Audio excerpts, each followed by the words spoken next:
할렐루야. 지난주에는 구원의 서정이란 큰 틀을 가지고 다소 어려운 설교를 여러분들이 들으셨습니다.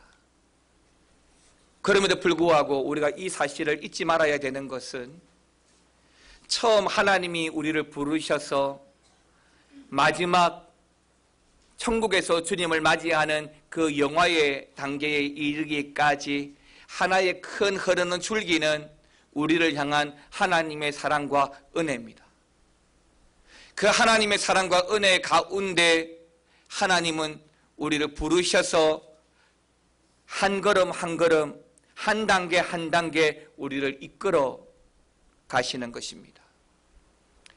에베소서를 보게 되면 구원에 있어서 특히 우리 교회가, 우리 장로교가 믿고 있는 구원에 있어서 그 구원을 어떻게 설명해 주고 있냐면 예정이라고 설명해 주고 있습니다. 우리가 믿는 구원은 예정론, 예정구원론입니다. 이 말은 하나님께서 이미 창세 전에 구원받을 자를 예정하고 예비해 놓았다는 이야기인 거예요. 내가 믿고 싶다고 해서 믿어지는 것이 아니라 이미 선택과 유기라는 하나님의 주권으로 말미암아 결정되어졌고 그 결정되어진 인생을 우리가 살아가는 것입니다.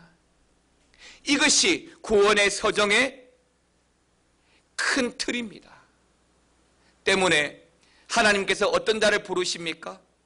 어떤 자에게 소명을 주십니까? 바로 예정한 자, 즉 마지막 9번째 영화롭게 주님을 영접하는 그 단계에 이를 수 있는 자를 실수도 아니하고 실패도 아니하시는 하나님께서 처음부터 완전한 그 계획 가운데 소명으로 부르셔서 구원의 서정을 시작하게 하신다는 것입니다. 그러니까 여러분, 시작부터 말씀드리면 여러분들이 이 자리에 있다는 것, 여러분들이 그 구원의 서정의 첫 단계를 시작했다는 것부터 이미 하나님이 여러분들을 구원하셨다고 믿으시기를 축원합니다. 맞습니다. 소명은 구원한 자, 구원할 자를 부르시는 단계입니다. 하나님의 부름을 받고 우리가 경험하는 첫 번째 단계가 뭐라고요? 중생이죠. 중생은 다시 태어나는 거예요. 하나님을 몰랐던 인생이 중생이라는 과정을 통해서 하나님을 만나서 하나님으로 말미암아 주어지는 새 생명을 얻게 되는 것입니다. 전에는 하나님을 알지 못했습니다. 전에는 내가 기준이 되고 내 힘이 능력이 되고 내 능력이 삶을 살아가는 지표가 되었지만 주님을 만나고 신앙생활하고 예수 그리스도가 나의 구원자라는 그 사실을 알게 되었을 때에는 이제는 세상의 힘으로, 자격 없는 내 힘으로 살아가는 것이 아니라 주의 은혜로, 주의 말씀으로 살아가게 되는 그 과정이 바로 중생의 과정입니다. 지난주에 여기까지 함께 말씀을 나누면서 이 소명과 중생의 단계가 한꺼번에 일어나고 이 소명과 중생이 우리를 부르시는 하나님의 놀라운 구원의 계획이라는 사실들을 우리가 알게 되었습니다. 오늘 이어서 세 번째로 말씀을 드리고자 하는 것은 바로 회심, 회개입니다. 요한 1서 3장 9절 말씀을 같이 한번 읽어보겠습니다. 요한 1서 3장 9절입니다. 같이 읽겠습니다. 하나님으로부터 난 자마다 죄를 짓지 아니하나니 이는 하나님의 씨가 그의 속에 거함이요 그도 범죄하지 못하는 것은 하나님께로부터 났음이라. 아멘. 하나님으로부터 난 자는 죄를 짓지 아니한다라고 말합니다. 왜요? 하나님의 씨, 하나님의 은혜, 하나님의 영이 우리 안에 우리를 붙들고 계시기 때문입니다. 우리가 범죄하지 못하는 것은 하나님으로 말미암아 우리가 중생하였기 때문에 더 이상 죄에 연연하지 않고 죄와 상관하지 않게 되는 것입니다. 죄에 연연하지 않고 죄로부터 자유하게 되고 그 죄를 해결하는 그 단계를 우리는 회개, 회심의 단계라고 말씀을 드립니다. 회개는 하나님께로 돌아오라고 부르시는 하나님의 요청입니다. 마치 아이들이 바깥에서 열심히 놀고 있을 때에 아파트 베란다에서 그만 놀고 들어와 라고 부르는 엄마의 그 부름처럼, 그 부름에 따라 더 놀고 싶지만 먼지를 툭툭 털고 집으로 돌아가는 그 아이처럼, 회개는 죄된 세상에서 열심히 살아가는 우리 인간들을 돌아오라고 부르시는 하나님의 요청입니다.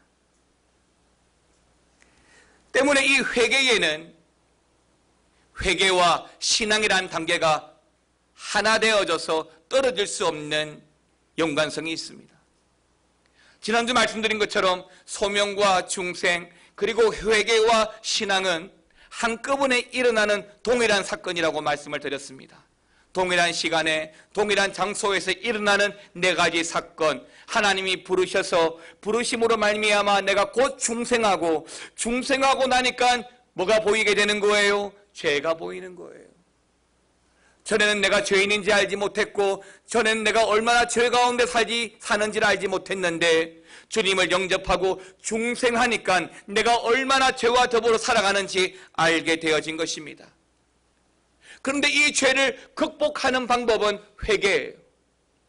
그리고 이 회개를 극복하고 나니까 비로소 우리에게 주어지는 그 다음 단계가 바로 신앙의 단계이기 때문에 이 네 가지 단계를 따로 떼어놓고 설명할 수가 없는 것입니다. 그러나 이 회개의 단계를 좀 더 깊이 말씀을 드리면, 사람은 원래 죄와 상관없이 지어졌습니다. 처음 창조 때 하나님이 지으실 때부터 하나님의 형상을 따라 지었고, 다른 피조물에게는 허락하지 아니한 하나님의 생기를 불어넣으심으로 우리 안에 생명, 살아있는 영이 되어서 살아있음에 하나님과 교통하고 교제가 가능한 존재로 만들었죠. 죄와 상관없이 세상의 본능대로 살지 않고 하나님의 말씀을 늘 따라 살아갈 수 있도록 생명이, 우리의 영혼이 그런 작용을 하는 것입니다. 그런데 가만히 들어온 죄, 가만히 찾아온 그 사탄이 우리를 죄에 물들게 하고, 에덴 동산에서 약속된 땅에서 쫓겨나게 하고, 그 세상에 살아가기 위해서는 부득불 죄와 짝하고 살아가야만 그 세상을 잘 살아갈 수 있기 때문에 점점 우리는 더 많은 죄를 짓고 살아갈 수밖에 없는 인생이 되어진 것입니다. 내가 잘 살고 내가 잘나기 위해서는 남을 짓밟아야 되고, 경쟁관계에서 내가 수단과 방법을 가리지 않고 이겨야만 살 수 있기 때문에 세상은 점점 우리에게 잘못된 생각과 욕심과 죄를 부추깁니다. 그러나 이 회개는 그러한 죄 때문에 잃어버렸던 하나님에 대한 열심을 회복하고, 개인적으로 잃어버렸던 하나님의 형상을 다시 회복하는 그 단계가 바로 이 회개인 것입니다. 그런데 이 회개도 여러분 아셔야 되는 것이 있습니다.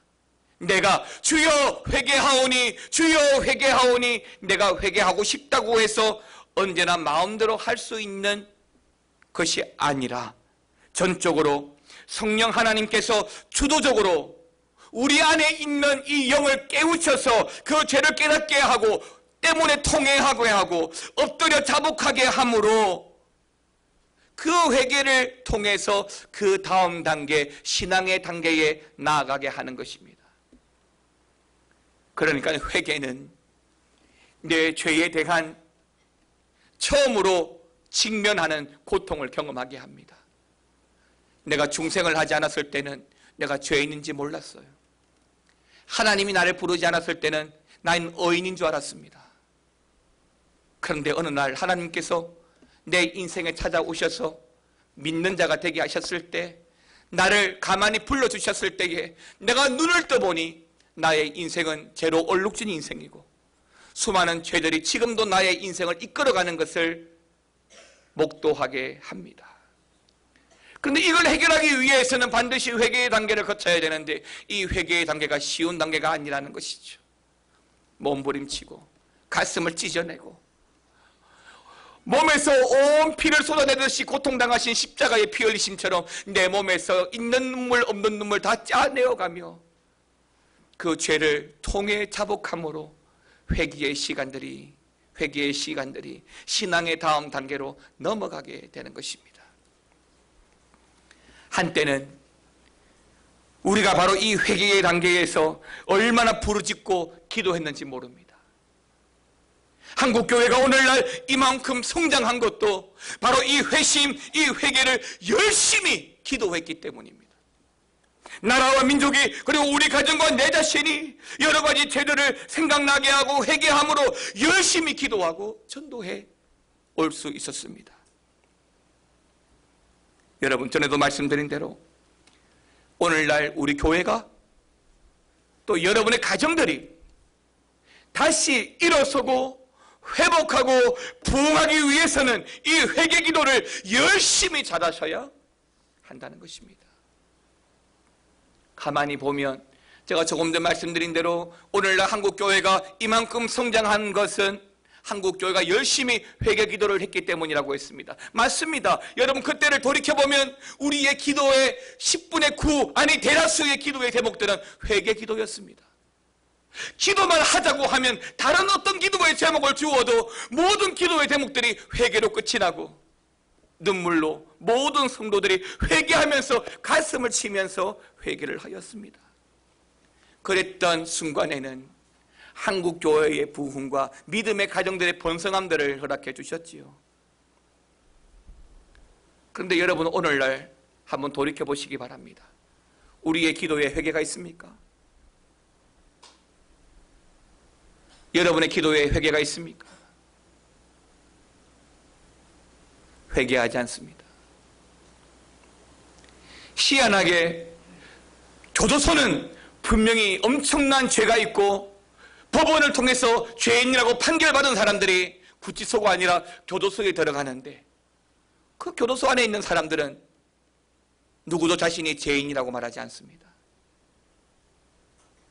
죄인이 아니면 회개할 게 없지요. 여러분, 이 회개의 단계를 거치지 아니하면 다음 단계, 믿음의 단계로 가지 못합니다. 몸부림치면서 회개하셔야 돼요. 한국교회가 다시 부흥하는 것, 우리 교회가 다시 부흥하는 것, 우리 가정이 다시 부흥하는 것, 여러분 회개하셔야 됩니다. 내 인생을 회개하고 내 삶의 방향을 회개하고 내 마음속 내면을 깊이 회개하셔야 됩니다. 때문에 우리 교회가 매 주일 예배를 드릴 때 자매 기도를 하는 것도 바로 거기에 있습니다. 여러분, 누가복음 15장에 보게 되면 집 떠나간 둘째 아들 이야기가 나옵니다. 처음에 집을 떠나고 아버지를 떠나니까 참 좋습니다. 간섭하는 사람도 없고 규율도 없고 내가 하고 싶은 대로 할 수 있습니다. 돈도 있습니다. 돈이 있으니까 사람들이 막 따라옵니다. 사람들이 따라오니까 내 하고 싶은 대로 할 수 있습니다.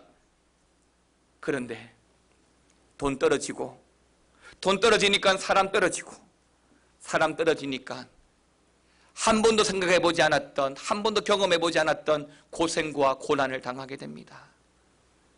그 고생과 고난 때문에 비로소 아버지께로 돌아가게 되죠. 그리고 그렇게 아버지께로 돌아온 그 둘째 아들이 누가복음 15장 18절 19절에 이렇게 말합니다. 같이 한번 읽어보겠습니다. 내가 일어나 아버지께로 가서 이르기를, 아버지, 내가 하늘과 아버지께 죄를 지었사오니 지금부터는 아버지의 아들이라 일컬음을 감당하지 못하겠나이다. 나를 품꾼의 하나로 보소서 하리라 하고 죄를 고백하고 회개할 때는 철저한 가슴 아픔과 통해가 있습니다. 부끄러워서 고개 들지 못합니다.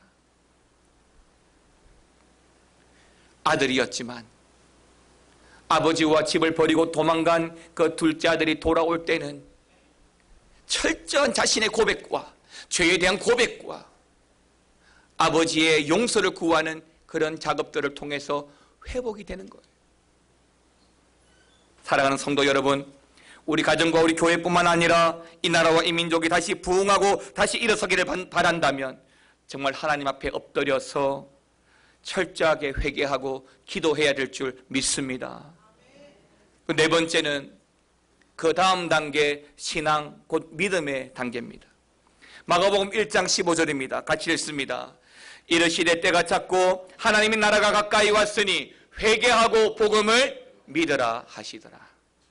신앙은 하나님께서 아들을 십자가에 죽게 하심으로 우리를 향한 그 구원을 완성하시고 그 십자가로 말미암아 죄인들을 구원하시기를 기뻐하신다는 사실을 받아들이는 것, 곧 믿는 것입니다. 제가 표현을 하자면 예수 그리스도가 나를 구원하신 유일한 하나님이라고 받아들이는 것, 믿는 것이 바로 신앙입니다. 무엇을 믿는다고요? 예수 그리스도가 나를 구원하신 유일한 하나님이라는 그 사실을 믿는 것입니다. 그런데 여러분, 내가 교회에 나오고 우리 부모님이 예수 믿었고 우리 할머니도 예수 믿었기 때문에 그냥 자발성적으로 믿음이 생겨나는 것이 아닙니다. 믿음의 계보를 통해서 믿음의 명문 가정이 되어졌지만 믿음이라고 하는 단계는 회개를 통해서 그리스도를 영접함으로 주어지는 하나님의 은혜 때문에 믿음의 단계는 누구라 할지라도 개인적으로 인격적으로 주님을 영접하고 받아들이는 사람이 이 믿음의 단계에 이르게 되는 것입니다. 이 믿음도 하나님이 주십니다. 단계적으로 말하면 중생한 자가 그 중생을 통해서 발견한 그 죄를 철저한 통회를 통하여 회개하고 그 죄를 비로소 하나님 앞에 깡그리 씻어내니까 그제서야 우리의 마음에 믿음이 생기는 겁니다. 죄 때문에 눈 벌고 죄 때문에 기막혔던 우리의 인생들이 그 죄로 다 씻어내니 그 죄를 다 씻어내니까 비로소 눈 뜨고 귀가 열려서 주님을 보고 듣게 되며 믿음이 생겨나는 것입니다. 그러니까 예수 잘 믿으면 거듭나고 중생하는 것이 아니라 중생하고 회개를 통해서 비로소 믿음의 단계에 이르게 된다는 것이죠. 그러면 여기서 믿음이라고 하는 것은 무엇을 말한다고요? 예, 바로 여기서 믿음이라고 하는 것은 예수의 십자가와 부활로 말미암아 우리를 영화롭게 하시는 하나님의 그 구원을 믿는 믿음인 것입니다. 신앙은 하나님에 대하여 단순히 아는 지식이 아니라 예수님으로 인해 나에게 주어진 구원이 확실하다는 사실을 깨닫게 하는 것, 그것이 곧 믿음이고 때문에 그 믿음의 근거도 하나님께서 우리의 영혼에게 성령의 작용을 통하여 그리스도를 알게 하고 그리스도 앞에 무릎 꿇게 함으로 예수 그리스도를 신앙 고백하게 하는 것입니다. 예수님께서 베드로에게 내 믿음이 복되도다 라고 말씀하신 것도 주는 그리스도시요 살아계신 하나님의 아들이시니이다 라고 하는 분명한 그 신앙의 고백 때문에 바요나 시몬아 네가 복이 있도다 라고 말씀하시는 것입니다. 때문에 신앙은 우리의 것을 가지고 하나님께 나아가는 것이 아니라 하나님께서 우리를 위해서 무상으로 제공해 주신 그 믿음을 갖고 하나님께 나아가는 것이죠. 때문에 여러분 오늘 예배하러 나오지 않으셨습니까? 예배하러 나오실 때 여러분 뭐 갖고 나오셨습니까? 믿음 갖고 나와야 되는 줄 믿으시기를 바랍니다. 그러니까 이 믿음이 없이는 이 예배가 예배되지 못하는 거예요. 이 믿음이 없이는 하나님을 기쁘시게 할 수가 없는 거예요. 이 믿음이 없이는 하나님이 계신 것과 또 그를 찾는 자들에게 상 주신다는 사실을 알 수가 없는 것입니다. 히브리서 11장 6절은 이렇게 말씀합니다. 같이 읽어보겠습니다. 믿음이 없이는 하나님을 기쁘시게 하지 못하나니 하나님께 나아가는 자는 반드시 그가 계신 것과 또한 그가 자기를 찾는 자들에게 상 주시는 이심을 믿어야 할지니라. 할렐루야. 여기서 말하는 이 하나님의 믿음은 우리를 향한 하나님의 계획, 하나님의 구원, 하나님의 꿈입니다. 처음 소명에서부터 중생, 회개, 그리고 신앙, 이 네 가지 단계를 처음 하나님께서 우리를 부르실 때 허락하시는 거예요. 그리고 이로 인해서 우리는 점진적으로 하나님 보시기에 잘했다, 참 착하다, 어렵다 라고 하는 칭의의 단계로 나아가게 되는 것입니다. 이제 마지막으로 여러분들에게 말씀드리고 싶은 다섯 번째 칭의, 즉 어렵다 하심입니다. 칭의는 한자로 부를 칭, 여길 칭자를 씁니다. 의는 어려울 의자를 사용합니다. 때문에 칭의는 하나님이 우리를 어렵다고 여기신다, 의인으로 부르신다라는 뜻입니다. 로마서 3장 30절 말씀 같이 한번 읽어보겠습니다. 할례자도 믿음으로 말미암아 또한 무할례자도 믿음으로 말미암아 어렵다 하실 하나님은 한 분이시니라. 아멘입니다. 그러니까 이 말은 하나님이 구원하실 자들을 어렵다라고 부르시고 그렇게 여기신다라고 말씀하는 것입니다. 이건 굉장히 중요합니다. 나의 모습과 관계없이 그냥 하나님께서 어렵다라고 여기시는 것입니다. 우리 최강선 집사님이, 우리 임성문 집사님은 내 아내이기 때문에 세상에서 제일 이뻐라고 말할 때에 우리 정병남 우리 회장님이 무슨 소리입니까? 아닌 것 같아요 라고 말했다 하더라도 남편인 내가 세상에서 제일 이뻐하면 누가 뭐라더라도 세상에서 제일 이쁜 겁니다. 하나님이 우리를 어렵다라고 인정하시면 누가 뭐라더라도 우리는 의인이 되는 줄 믿으시기 바랍니다. 하나님의 선언이고 하나님의 공포입니다. 왜 이런 공포가 가능하냐면 소중회신 이 단계를 우리가 잘 거쳐왔기 때문에 우리의 인생을 하나님께서 긍휼히 여기셔서 우리를 어렵다라고 인정하시는 것입니다. 이 칭이라고 하는 것은 법적인 용어예요. 공포하는 겁니다. 판사가 판결봉을 두드리면서 무죄라고 하면 무죄가 되듯이 하나님께서 우리를 그렇게 여기신다라고 하는 것입니다. 여러분 레위기 11장 45절 말씀 같이 한번 읽어볼까요? 시작. 나는 너희의 하나님이 되려고 너희를 애굽 땅에서 인도하여 낸 여호와라. 내가 거룩하니 너희도 거룩할지니라. 여러분 이 말씀을 좀 기억하시기 바랍니다. 칭의는 하나님이 선포로 또 한 번의 선포로 완성되어진다면 성화라고 하는 것은 우리 성도의 인생을 통해서 반드시 이루고 살아가야 될 모습인 거예요. 왜? 하나님이 거룩하시기 때문에 우리도 거룩해야 된다고 말씀하시기 때문에 우리는 인생을 통하여 성화를 이루고 살아가야 됩니다. 그러면 이 성화가 언제 끝날까요? 언제 완전 성화가 될까요? 영화의 단계, 즉 하나님을 영접하는 그 마지막 단계가 곧 완전 성화입니다. 다시 말하면 완전 성화는 이 땅에 없죠. 우리가 살아가는 동안 우리가 살아가야 될 모습이 성화예요. 때문에 칭이란 말 속에는 우리가 성화, 거룩하게 살아갈 수 있는 그 모든 베이스가 다 있는 거예요. 왜요? 우리가 어려워야 되니까. 우리가 거룩해야만 성화를 이루고 살아갈 수 있으니까. 그래서 하나님께서 성화의 단계에 이르기 위해서 우리를 먼저 잘했다, 어렵다라고 인정하신 것입니다. 이걸 좀 더 자세하게 말씀을 드리면 우리가 왜 하나님으로부터 칭의를 받습니까? 내가 잘 살아왔기 때문에, 내가 잘했기 때문에, 내가 참 신실하게 신앙생활 잘했기 때문에. 여러분 참 신실하게 신앙생활 잘하신 것 제가 압니다. 그러나 여러분 그것 때문에 하나님께서 우리를 칭의하지는 않습니다. 하나님의 칭의는 전적으로 하나님의 주권에 있고 하나님의 예정에 있고, 굳이 말씀드린다면 독생자 예수 그리스도의 그 십자가로 말미암아 허락하신 하나님의 은혜가 우리에게 긍휼로 여겨져서 어렵다라고 인정하시는 것입니다. 따라서 칭의는 하나님의 일방적인 선택이고 선언이고 예수의 십자가로 말미암아 주어진, 단번에 주어진 하나님의 은혜인 것입니다. 어떤 율법의 행위나 인간의 노력으로서 우리가 어렵게 되는 것이 아닙니다. 교회 많이 나온다고 해서 어렵게 되는 것이 아닙니다. 이 의는 예수님의 십자가 그리고 그 부활을 믿는 그 믿음으로 말미암아 하나님이 무조건적으로 선포하시는 어려움인 것입니다. 때문에 이 의는 오직 믿음으로만 알 수 있습니다. 하박국이 뭐라고 고백합니까? 오직 의인은 무엇으로 말미암아 살리라? 믿음으로 말미암아 살리라. 다시 말하면 그 믿음이 내가 의인 되었다는 것을, 내가 칭이 되어진 자라는 사실을 알게 한다라고 하는 것입니다.